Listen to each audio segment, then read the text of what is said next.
So hello awesome people, this is Shreyansh Pal aka the 90s guy. आज फिर हम लोग आ चुके हैं एक नई कस्टम रोम के अपडेट के साथ, जो कि डार्क पावर का एकदम लेटेस्ट बिल्ड है। मिस आई थिंक पहला ही बिल्ड है जो कि Redmi Note 10 Pro और Pro Max के लिए रिलीज हुआ है।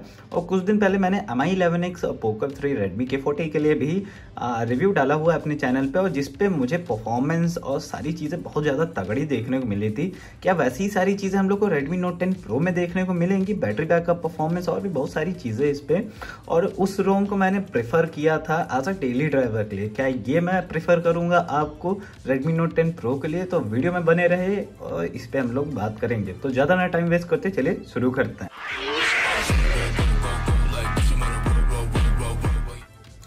एज यूजल देखिए वही पुरानी प्रथा हमारी, हम लोग चलेंगे फ़ोन के अबाउट सेक्शन में। उससे पहले हम लोग यहाँ पे डार्क मोड को ऑफ कर देते हैं, तो ज़्यादा हम लोग को क्लियरेंस देखने को मिल जाएंगी। भाई साहब इतनी चमक ज़िंदगी में। खैर यहाँ पे हम लोग चलेंगे फ़ोन के अबाउट सेक्शन में, जहाँ पे हम लोग जाके देखेंगे कि हम लोग को डार्क पावर देखने को मिलता है 14.0.5 के ऊपर है। Redmi Note 10 Pro है, डिवाइस की थोड़ी बहुत स्पेक्स है। यहाँ ऑल डिटेल पे जाएंगे, Android 13 देखने को मिलता है, जनवरी का सिक्योरिटी पैच है, Omnitrix कर्नल है जो कि AppStream 300 के ऊपर बेस है।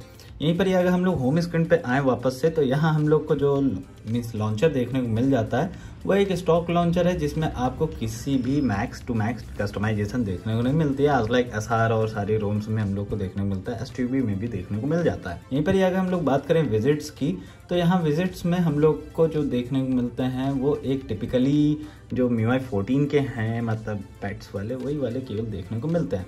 लेकिन वॉलपेपर्स की बात करें तो जो वॉलपेपर्स मुझे Mi 11X में देखने को मिले थे, वही वॉलपेपर्स मुझे यहाँ पे भी देखने को मिले। और उस टाइम पे भी मैंने तारीफ़ की थी कि हाँ वॉलपेपर्स भले ही काउंटेड हैं, लेकिन काफ़ी अच्छे लगे थे मुझे उस टाइम पे। तो काफ़ी सही है, काफ़ी बढ़िया है। इसके अलावा अगर हम लोग आएँ कंट्रोल सेंटर पे, तो कंट्रोल सेंटर में हम लोग को ऑलमोस्ट हर एक टाइल्स देखने को मिल जाता है, जो कि MIUI यूज़र एक एस्पेक्ट कर सकता है एक टिपिकल MIUI रोम से। यहीं पर ये नेटवर्क इंटरनेट की बात की जाए तो सारी चीज़ें एकदम सही से काम कर रही है, मुझे किसी तरीके की कोई दिक्कत यहाँ पे फेस करने को नहीं मिली है। यहीं पर ही अगर हम लोग आए ऑलवेज ऑन पे, यहाँ हम लोग जाएंगे तो यहाँ हम लोग चेकआउट करेंगे इसको ऑन करने के बाद, कि हम लोग को यहाँ पे ऑलवेज वाला भी देखने को मिलता है और 10 सेकंड टैपिंग वाला भी है। जो प्रीसेट है वो ग्लोबल वाले देखने को मिलते हैं, और यहाँ पे ज़्यादा कुछ चेंजेस देखने को नहीं मिलता है। डिस्प्ले पे आए तो यहाँ हम लोग को एंटी फ्लिकर मोड देखने को मिलता है, लेकिन उसके बाद भी पता नहीं क्यों ये फ्लिकर कर रहा है। आई डोंट नो कि सही से काम कर भी रहा है कि नहीं। रिफ्रेश रेट हम लोग को 120/60 देखने को मिल जाता है। जैसे हम लोग यहाँ जाएंगे आपको 144 भी देखने को मिलेगा। तो भाई साहब 144 पे लगाने के बाद हम लोग को डिवाइस मीन डिस्प्ले तो ओवरक्लॉक हो जाएगी। भाई ऐसा कुछ नहीं होने वाला है, ठीक है, मैं पहले ही बता दे रहा हूँ। तो सिंपली इसको 120 पे ही रख लीजिए और आराम से आपका काम सारा चल जाएगा, उसमें कोई दिक्कत नहीं होने वाली है। इसके अलावा अगर हम लोग यहाँ आए इसके सिक्योरिटी पे, तो सिक्योरिटी पे हम लोग को फिंगरप्रिंट देखने को मिल जाता है, फेस अनलॉक देखने को मिल जाता है, और इसको मैं सेटअप भी कर लेता हूँ। बात ऐसी है कि मैंने इसको पूरा रोम को सेटअप किया, और इतनी जल्दी थी मुझे इस रोम को टेस्ट करने की कि मैंने ये सारी चीज़ें तुरंत के तुरंत स्किप कर दी थी। और मैंने रात भर इस रोम को टेस्ट आउट किया है। Antutu बेंचमार्क हो या Geekbench हो या CPU टोटल हो, गेमिंग हो, उन सारी चीज़ों को लेके मैंने इसको टेस्ट आउट किया है। इवन दो मैंने इस पे मीन्स यूट्यूब और जो एक एज अ यूज़र रहता है, डेली यूज़र, वैसे उसी तरीके से किया है। तो यहाँ पे मैं फेस को एक बार रजिस्टर कर लेता हूँ, फिर 2 सेकंड लगेगा मुश्किल से मैं आ। तो यहाँ पे हम लोग का फेस अनलॉक भी सेटअप हो चुका है। इसको मैं इस पर टैप कर देता हूँ और फिंगरप्रिंट पे हम लोग सेट कर देंगे टच वाला। ओके, तो ये हम लोग का सेट हो गया है। तो यहाँ पे चेकआउट करेंगे। फेस अनलॉक कुछ ज़्यादा ही फास्ट है भाई साहब। अब मुझे अपने फ़ोन के पीछे छुपना पड़ेगा फेस अनलॉक को टेस्ट आउट करने के लिए, जो कि सही से काम कर रहा है। यहीं पर ही अगर हम लोग बात करें, यहाँ जाएंगे हम लोग, कहीं तो था प्राइवेसी में था, फिर उसके बाद थोड़ी और मेहनत करने के बाद मोर सेटिंग्स पे था। रोम हम लोग को इंक्रिप्टेड देखने को मिल जाती है, जो कि काफ़ी बढ़िया है। यहीं पर ही अगर हम लोग बात करें बैटरी की, तो बैटरी का स्टैक हम लोग का 71% अभी भी बाकी है, और मुझे स्क्रीन ऑन टाइम अभी तक की जो देखने को मिला है वो 1.5 आवर का आसपास का है, और जो कि ठीक ठाक है। और यहीं पर ही अगर मैं डीप स्लीप की बात करूँ, मीन्स आइडल ड्रेन की, वो 0% है, जो कि मुझे काफ़ी ज़्यादा सही लगा है। एक्टिव ड्रेन मेरा 13.91 है, जो कि गेमिंग करते टाइम का रहता है, वही वाला है। यहाँ डीप स्लीप मुझे 3 आवर का देखने को मिला है, भाई बात ऐसी है कि अगर आप फ़ोन लॉक करके रख देते हो, भले आपने वहाँ पे रैम में कोई पर्टिकुलर एप्लीकेशन को सेट भी किया है, तब भी आपको यहाँ पे वो ऐप को मीन्स बैकग्राउंड ऐप क्लियर कर देता है।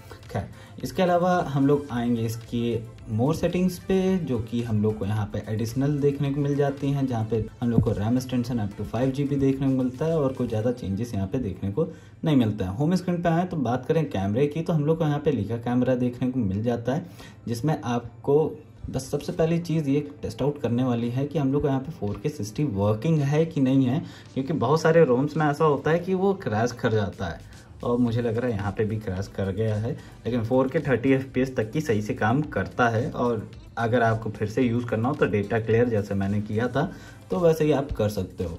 इसके अलावा यहाँ पे हम लोग को MIUI डायलॉग देखने को मिल जाता है। आइकन्स जो हैं वो हम लोग को पेड वाले फ्री में देखने को मिल जाते हैं, और भी थोड़े बहुत चीज़ें हैं यहाँ पे, मतलब मुझे तो फ्री में देखने को मिला है, तो काफ़ी सही से काम कर रहा है, कोई दिक्कत नहीं है। AnTuTu बेंचमार्क की यहीं पर ही बात की जाए तो 3,45,000 के आसपास यहाँ पे देखने को मिल जाता है, जहाँ पे टेम्परेचर हम लोग का इंक्रीज़ हुआ था 6.4 सेल्सियस 28 सेल्सियस से लेके 34.4 तक की गया है, और 4% बैटरी ड्रेन है जो कि नॉर्मल है। स्टोरेज टेस्ट की बात करें 22,531 है। यहीं पर एक Geekbench की बात करें तो यहाँ पे हम लोग को जो स्कोर देखने को मिला है वो सिंगल में 573 है, मल्टी में 1654 देखने को मिल जाता है। CPU थ्रॉटल की अगर यहीं पर ही बात की जाए तो CPU थ्रॉटल का जो हम लोग को रिजल्ट देखने को मिला है वो कुछ इस प्रकार का है, जहाँ पे हम लोग को मैक्सिमम GIPS 1,90,000 है और एवरेज में 1,84,000 है, मिनिमम में 1,71,000 है, और मैक्स आउट परफॉर्मेंस 94% देखने को मिली है। CPU क्लॉक स्पीड 2.30 GHz पे है। यहीं पर ही अगर हम लोग बात करें सेफ्टी नेट की, तो सेफ्टी नेट हम लोग को यहाँ पे बाय डिफॉल्ट पास देखने को मिल जाता है। यहीं पर ही DI इन्फो की बात की जाए तो Widevine L1 देखने को मिल जाता है, PUBG में स्मूथ और 90 FPS देखने को मिल जाता है। तो ये ओवरऑल मैंने एक ओवरव्यू दिया हुआ है कि क्या क्या चीज़ें हम लोग को यहाँ पे ये रोम प्रोवाइड करती है। अब आ जाता हूँ मैं अपने कंक्लूजन वाले पार्ट पे। तो यार देखो, MI 11X में मुझे रोम स्मूथ लगी थी, लेकिन इसमें मुझे क्यों सटर और लैग मुझे देखने को कहीं कहीं देखने को मिला है। इवन दो मैं अगर 120 पे भी स्विच कर देता हूँ इस रोम को, वैसे तो बाय डिफॉल्ट जब आप सेटअप करके आओगे तो 60 पे ही रहता है, लेकिन आप 120 पे भी स्विच करोगे तो भी मुझे इसमें थोड़ा बहुत लैग देखने को मिलता है। मुझे लगा था कि रोम को थोड़ा बहुत सेटल होने देता हूँ तब शायद हो जाए, एक दो बार डिवाइस को रिस्टार्ट भी कर लेता हूँ, मे बी वो हो जाए, लेकिन उसके बाद भी मुझे थोड़ा बहुत सेटल देखने को मिला है। UI में मीन्स गेमिंग करते टाइम मुझे कोई दिक्कत नहीं हुई थी, जैसे कि इतना ज़्यादा टाइम लोड लेना, फिर उसके बाद आप यहाँ पे सेटर शायद आप पता नहीं ये नोटिस हो पा रहा है कि नहीं, लेकिन काफ़ी सही है। अब यहीं पर ही अगर इसके प्लस पॉइंट्स की बात करें तो देखो यार, परफॉर्मेंस अच्छी है, सेफ्टी नेट पास है, सारी चीज़ें हैं, आपको गेमिंग अच्छे से करा देता है, कांस्टेंट आपको FPS भी देता है, आप गेम में चेकआउट कर लीजिएगा, वो भी सही है। यहाँ पे आपको लेटेस्ट कैमरा देखने को मिल जाता है, आइकन्स जो हैं वो प्रीमियम वाले आपको जो हैं फ्री में देखने को मिल जाते हैं।